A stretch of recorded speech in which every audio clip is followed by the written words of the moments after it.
15 मार्च से ममता बनर्जी आगे प्रचार की शुरुआत करेंगी। 15 मार्च से चुनाव प्रचार में दोबारा उतरेंगी ममता बनर्जी। इस बीच इससे पहले खबर यह भी आई थी कि 14 मार्च को पार्टी का मैनिफेस्टो जारी हो सकता है।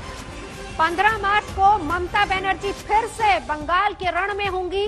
चुनाव प्रचार में दोबारा उतरने वाली है ममता बनर्जी। हालांकि 14 तारीख की खबर पहले सामने आ रही थी, जब मैनिफेस्टो जारी करने की बात की टीएमसी का मैनिफेस्टो 14 तारीख को जारी हो सकता है। अब खबर 15 मार्च से दोबारा प्रचार में उतरेंगी ममता बनर्जी।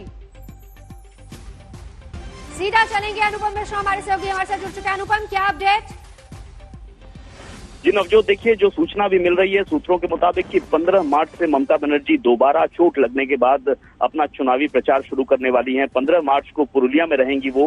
असल में 13 तारीख को ही पुरुलिया में उनकी जनसभा होनी थी, लेकिन चोट लगने की वजह से वो पिछड़ गई और अब 15 मार्च को जो सुनने में आ रहा है कि वहां जनसभा होगी। 16 मार्च को बांकुड़ा में रहेंगी और 17 मार्च को झाड़ग्राम में रहेंगी। झाड़ग्राम में 2 जनसभाएं वो करेंगी, एक झाड़ग्राम में और एक लालगढ़ में। तो फिलहाल यही बातें सामने आ रही है। हालांकि इस पर एक संशय अभी बना हुआ है कि उनकी चोट आखिर किस कदर उसमें सुधार आता है, तो वो भी एक महत्वपूर्ण बात होगी। अगर चोट में सुधार आ रहा है, जिस तरह से सुधार आ रहा है, उसी हिसाब से फिलहाल ये कार्यक्रम तय किया गया है। लेकिन अगर चोट में थोड़ी सी परेशानी होती है तो इसको थोड़ा और पीछे किया जा सकता है। लेकिन अब तक जो फाइनल हुआ है कि 15 मार्च से ममता बनर्जी दोबारा चुनावी प्रचार में उतर रही हैं। अनुपम, एक और अपडेट दीजिए, क्योंकि कल नंदीग्राम दिवस भी है। 14 तारीख खबर ये आ रही थी कि टीएमसी अपना घोषणा पत्र कल जारी कर सकती है, अपना मैनिफेस्टो। उस बारे में कुछ अपडेट या फिर उसमें भी कुछ तब्दीली की गई है?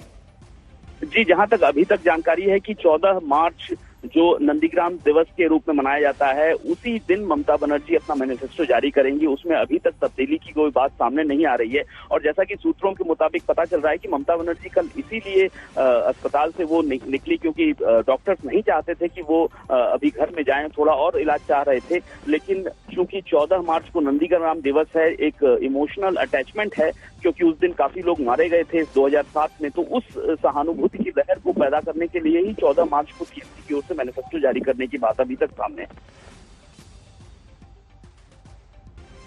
नजर बनाए रखिए अनुपम, हम लौटेंगे आपके पास। लेकिन इस बीच देखिए जो तारीखें हैं, जैसा अनुपम भी बता रहे हैं, ये सारा प्लान टीएमसी की तरफ से। लेकिन उससे पहले चोट पर ममता बनर्जी को चोट कैसे लगी, इसी को लेकर चुनाव आयोग में अभी तक जो रिपोर्ट दी गई है उससे चुनाव आयोग संतुष्ट नहीं है। ये भी बड़ी खबर आ रही है और इसी में अब चुनाव आयोग ने शाम 5 बजे तक का वक्त दे दिया है कि 5 बजे तक विस्तृत रिपोर्ट वो सौंपी जाए, क्योंकि उसमें बहुत सारी ऐसी बातें हैं, बहुत सारे ऐसे अनसुलझे सवाल हैं जिनका जवाब जानना जरूरी है। क्या ये एक हादसा था या फिर एक साजिश थी? इन सारी बातों को लेकर भी फिलहाल चुनाव आयोग ने रिपोर्ट अब दोबारा मांगी है। ये डिटेल्ड रिपोर्ट, विस्तृत रिपोर्ट मांगी गई है, क्योंकि अभी तक की रिपोर्ट से चुनाव आयोग बिल्कुल संतुष्ट नहीं है।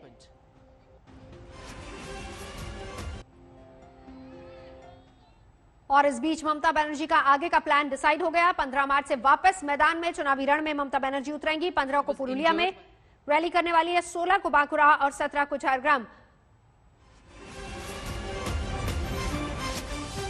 अनुपम मेरे सहयोगी इस वक्त हमारे साथ लगातार जुड़े हैं। अनुपम, देखिए अब इसमें इलेक्शन कमीशन सीधे तौर पर कह रहा है कि अभी तक की रिपोर्ट अधूरी है।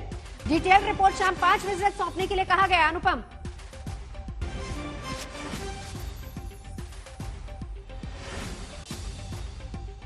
तो बड़ी खबर पर लगातार नजर बनी हुई है। इस बीच बता दें कि ममता बनर्जी का आगे का प्लान भी तैयार है। चोट लगने के बाद अस्पताल में थी, लेकिन छुट्टी मिल गई। छुट्टी मिलने के बाद उन्होंने सीधे तौर पर कहा कि कल नंदीग्राम दिवस पर मैनिफेस्टो जारी और फिर उसके बाद 15, 16, 17 का प्लान तैयार।